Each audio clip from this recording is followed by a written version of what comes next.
सवाल किया गया कोई बशर जा नहीं सकता, मैंने कहा वाकई कोई बशर नहीं जा सकता, मगर जो मिसले बशर हो वो रातों रात जा भी सकता है, रातों रात वापस आ भी सकता है।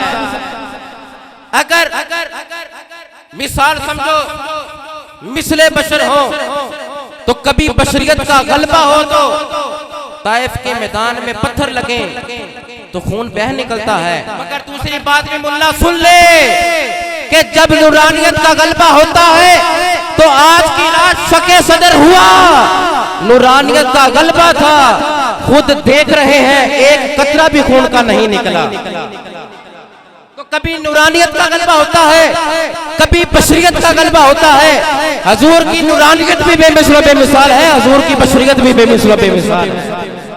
कभी बशरियत का गलबा हो तो सिर्फ बशर नहीं जा सकता, हाजी साहब सिर्फ बशर हो तो कोई नहीं जा सकता, वो तो मिसले बशर है। कभी बशरियत का गलबा हो तो पेट पर पत्थर बांधते हैं। मेरी बात समझो उषा काने मुस्तफा, बशरियत का गलबा हो तो पेट पर पत्थर बांधते हैं, तो जब नूरानियत का गलबा हो तो सहाबा को फरमाते हैं अय्युकुम मिसली, विसाल के रोजे रखते हैं। यहां से मालूम हुआ कि ऐसा रब ने हमें महबूब अता फरमाया कि उस जैसा बशर कोई नहीं। जब बशरियत का गलबा तो बेमिसल बशर, जब नूरानियत का गलबा तो बेमिसल नूर बन के दुनिया में तशरीफ लाए।